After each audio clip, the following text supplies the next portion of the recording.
At ang kagandahan ng Pilipinas ay parati pa rin natin pinagdiriwang. Nakikita natin ang lakas ng Pilipino, lakas ng ating bansa. Palagay ko ang tagumpay ng Hong Kong ay dahil sa mga Pilipino na nandito. Mabuhay po kayong lahat. Congratulations. At huwag po kayong mababahala. Nandyan po si Ate Lenny, si Mar Rojas, Pangulong Pinoy. Hindi po namin kayo pababayaan. Maraming salamat. Magandang hapon sa inyong lahat. Maraming salamat po, Sir, Ma'am. And of course, gusto rin po nilang makilala, Sir and Ma'am, ang inyong may bahay na napakaganda. Gusto naman. Gusto niyo ba? Ladies and gentlemen, one of the famous TV personality in the Philippines, the very pretty Miss Corina Sanchez.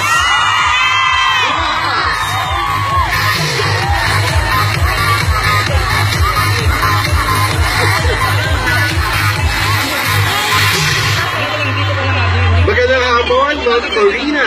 Welcome to Hong Kong. Welcome to Hong Kong, Miss Corina Sanchez Rojas. Hi! Hello! Handa na ba kayo? Natutuwa po ako, umiikot na po ako talaga ng buong Pilipinas. Hindi ko akalain makakarating din ako dito sa Hong Kong. Tamang-tama po, nagse-celebrate po kami ng aming mga anibersaryo. Kasi po nakakalabing 2 taon na po ang inyong paboritong programa tuwing linggo ng gabi at yan ay ang... Rated K! Sino dito nanonood ng Rated K? Mga sip-sip. Totoo ba yan? Sige nga, kung talaga nanonood kayo ng Rated K, ano ang aking parating pinamimigay? Ay, alam din nila, oh. At dahil alam ninyo,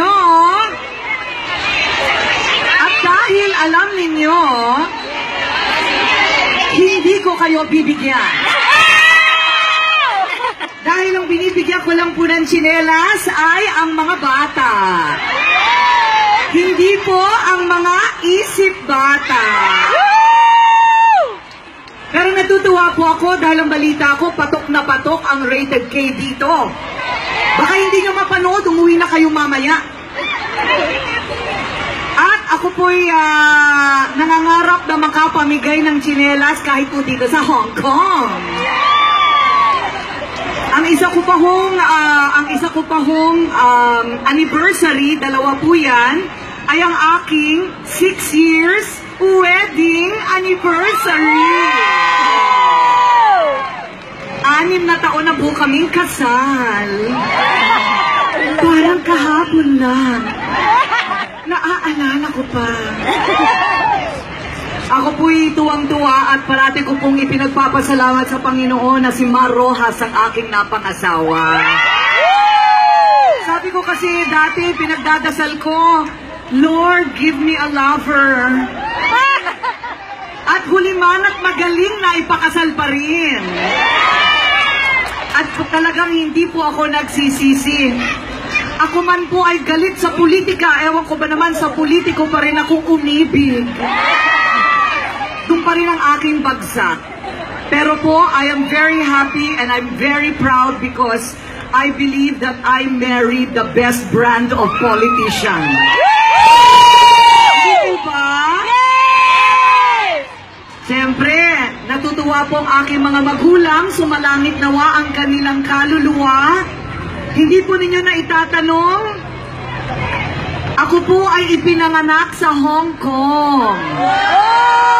Bakit? Kasi ang aking pong nanay at tatay ay mga original OFW sa Hong Kong. Ang aking pong nanay nag-aaral ng pagiging abogada. Iniwan po niya ang kanyang pag-aaral kasi kailangan po niyang paaralin ang kanyang 7 kapatid. Magaling po kumanta ang aking nanay. Kaya dito po siya napunta sa Hong Kong, kumakanta siya at yung daddy ko naman ay manager ng hotel. So dito po sila nagkita, kaya ako po ay made in Hong Kong. Ate, saglit lang. Nandito po ako hanggang ako'y 5 taong gulang, kaya malapit na malapit po sa puso naming mag-asawa ang Hong Kong. Alam po namin ang pinagdaraanan ninyo na kinailangan po ninyong pumunta rito para kumita. Alam po namin ang inyong sakripisyo. Kayo po ang tinaguriang bagong bayani ng bayan. At narito po kami dahil napaka-importante po ng inyong suporta. Maliban po sa usapan nating puso sa puso, kami po ay narito upang humingi ng tulong sa inyo dahil nangangailangan po kami ng tulong at hindi po namin ito makakamit kung wala ang suporta ng mga bayaning OFW dito po sa Hong Kong. At sa pagtatapos, dahil po sa ngayon ay anniversary namin ni Mar, ipagdasal po sana ninyo kami na sana po magkaroon po kami ng lakas hanggang sa katapusan ng kampanya. Mayo na po kayo, malapit na po kayong bumoto, pero sana po ipagdasal po ninyo kami at sabihin ninyo mamayang gabi, Lord, sana po wala na pong tignang ibang babae si Mar Rojas. Si Corina lang ang love niya. Amen? Amen! Amen! Marami po salamat, Hong Kong. Thank you very much. At congratulations sa isang napakasayang event. At mamaya po, good luck sa lahat ng kandidata. Congratulations sa mananalo. Marami pong salamat. Thank you so much once again, Miss Corina Sanchez Rojas. Thank you so much, ma'am, for gracing our